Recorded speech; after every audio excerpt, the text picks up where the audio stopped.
पांच राज्यों के विधानसभा चुनावों में से 4 में भाजपा ने एक बार फिर परचम लहराया है, जबकि देश में मोदी लहर के बाद संजीवनी ढूंढ रही देश की सबसे पुरानी पार्टी कांग्रेस को करारी शिकस्त का सामना करना पड़ा है। कांग्रेस की हार पर नेता विपक्ष मुकेश अग्निहोत्री ने कहा कि जनादेश है, उसे स्वीकार करना चाहिए। हिमाचल में बीजेपी के नेता और सीएम ज्यादा खुशी ना मनाएं, उनकी यह खुशी टेम्परेरी है। प्रदेश में कांग्रेस पूरी ताकत से लड़ेगी और भाजपा को मात देगी। हिमाचल में सरकार के खिलाफ जनता के बहुत मुद्दे हैं।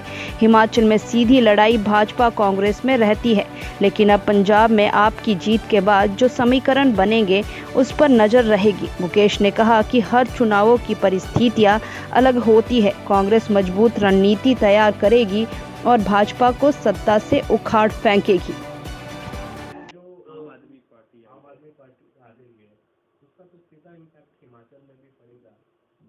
नहीं, अब देखते हैं कि ठीक है, हमारे पड़ोस में बहुत बड़े बहुमत से आम आदमी पार्टी का प्रवेश हुआ है, और लेकिन उत्तराखंड में नहीं भी हुआ है। तो हिमाचल प्रदेश में अब तक सीधी लड़ाई जो है भाजपा और कांग्रेस में होती रही है। आने वाले समय में क्या परिस्थितियां बनती हैं उस पर कड़ी नज़र रहेगी, लेकिन हम कतई भी हताश नहीं हैं। हम ठीक है, नतीजे जो है दूसरे राज्यों के कांग्रेस के हक में नहीं है, लेकिन यहाँ पे लड़ाई लड़ने के लिए जो भी संभव होगा वो किया जाएगा। मैं यहाँ पे एक असाइन ड्यूटी पे काम कर रहा हूँ। मुझे कांग्रेस विधायक दल का नेता मेरी कांग्रेस हाईकमान ने बनाया है, और हम पूरे 5 साल से पूरी यथाशक्ति से यहाँ लड़ाई लड़ रहे हैं। और ये प्रदेशवासियों को भी मालूम है कि यहाँ पे लड़ाई लड़ी गई है, और प्रदेश सरकार जो है डिफेंसिव रही है। लेकिन हर चुनाव की नई परिस्थितियाँ होती हैं। जब लोकसभा के चुनाव या पीछे 4 चुनाव हुए उसकी अलग परिस्थितियाँ थी, उससे पहले के चुनावों की परिस्थितियाँ अलग थी, अगले चुनाव की परिस्थितियाँ अलग होंगी। तो हमें अपनी पार्टी को उस हिसाब से तैयार करना है। तो जहाँ तक जनादेश है और उसको सबको स्वीकार करना है, लेकिन जहाँ तक हिमाचल प्रदेश का सवाल है, यहाँ पे भारतीय जनता पार्टी के नेता, विशेष तौर पे मुख्यमंत्री, उनकी ये खुशी जो है ये टेम्परेरी है, जो आज वो दिखा रहे हैं। और हिमाचल प्रदेश में कांग्रेस पार्टी पूरी ताकत के साथ लड़ाई लड़ेगी, और आने वाले समय में पार्टी को सुदृढ़ करके ठीक उसी तरह जो है भाजपा को मात दी जाएगी, जैसा अभी 4 बाई इलेक्शन में हुआ था। तो इसलिए बाहर के राज्यों में क्या हुआ उनसे बहुत खुशी मनाने की ज़रूरत नहीं है। ठीक है, जो लोग जीते हैं उनको बधाई, जिनके हक में जनादेश आया है उसको स्वीकार करना है।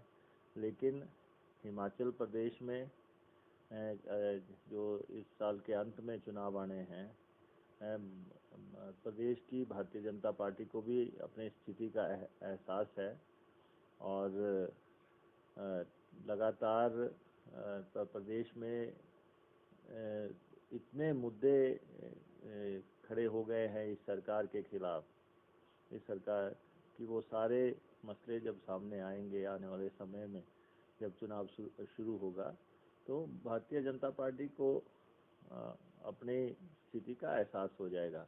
मुद्दे तो बाकी राज्यों में, यूपी जैसे स्टेट में, पंजाब जैसे स्टेट में महंगाई, बेरोजगारी, जो मुद्दे कांग्रेस यहाँ उठाती थी वो भी उठाया। एक बहुत बड़ा फ्रेम है, और आज मैंने विधानसभा में इस बारे में सवाल पूछा था, तो उसमें हमने इनसे यही जानना चाहा था। सरकार ने माना कि 65,000 करोड़ के जो नेशनल हाईवे थे, 69 नेशनल हाईवे, उनका वायदा जो है इन्होंने 2016 में किया था।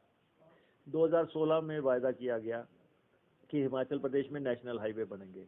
आज दिन तक 1 इंच भी नेशनल हाईवे आगे नहीं बढ़ा और एक भी मंजूरी हिमाचल प्रदेश में नहीं हुई। 2016 में नितिन गडकरी हिमाचल प्रदेश में आए थे और उसमें उन्होंने 69 नेशनल हाईवे के लिए घोषणा की और उसके बाद जो है 1 साल का वीरभद्र सिंह जी की सरकार थी, लेकिन ये लगातार शोर मचाते रहे कि कांग्रेस सरकार जो है केंद्र पैसा देना चाहता है, केंद्र नेशनल हाईवे बनाना चाहता है, मोदी जी की सरकार बनाना चाहती है, लेकिन हिमाचल की कांग्रेस की सरकार जो है वो नेशनल हाईवे को आगे नहीं बढ़ने दे रही है।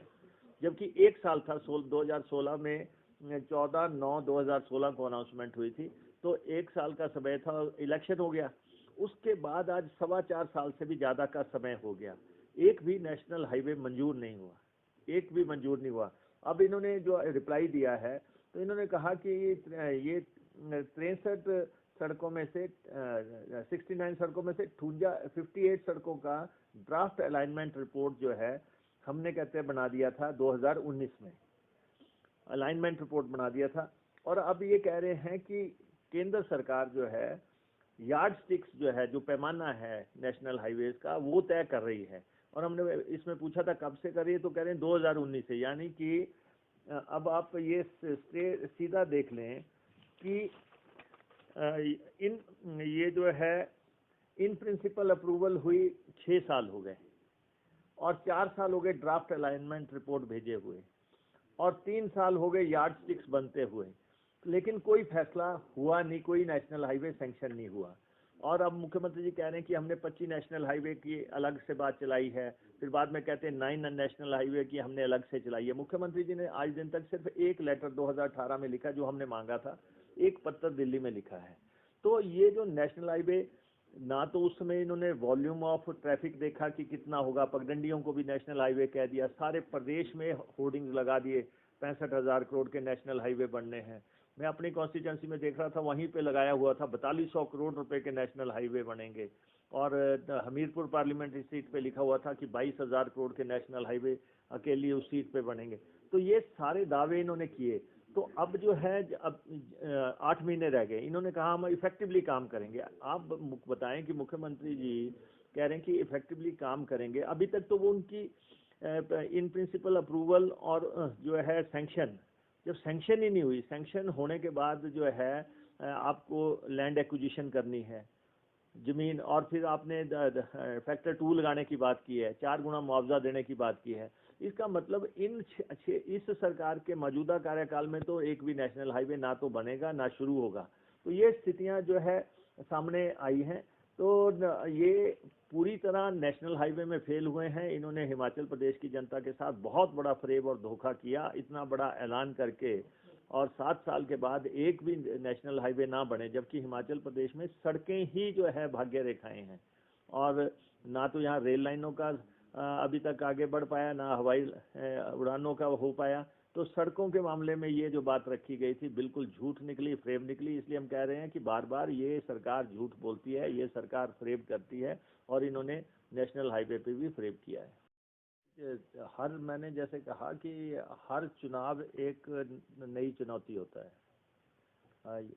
और जो अगला चुनाव होगा वो भी हर पार्टी के लिए जो है चुनौती रहेगा, इसमें तो कोई बात नहीं। लेकिन हम अपनी रणनीति तैयार करेंगे, हम अपना चिंतन करेंगे, हमें क्या किस ढंग से अपने कार्यकर्ताओं का मनोबल कायम रखना है, कैसे उसको उठाना है, वो सब रणनीति के हिस्से हैं। आने वाले समय में जब इस बारे में चिंतन होगा, मनन होगा कि किस ढंग से हमने आगे बढ़ना है, तो वो पार्टी उसके बारे में फैसला करेगी।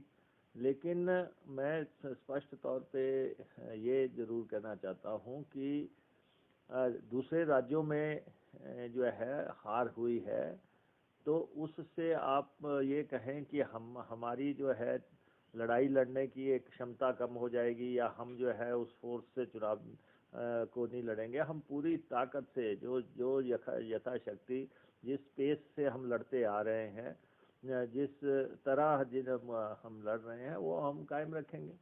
उसमें बाकी जो है, हमें मालूम है कि प्रदेश में भाजपा की सरकार है, केंद्र में इनकी सरकार है, पड़ोस में आम आदमी की सरकार बनी है। ये सारे पहलू जो है ध्यान में रखते हुए स्ट्रेटजी बनाई जाएगी। लेकिन आज के दिन में मुझे सिर्फ ये कहना है, ठीक है, जनादेश है वो स्वीकार्य है, जो अन्य राज्यों में आए हैं, ये तो जनता का फैसला है, उसको स्वीकार करना है।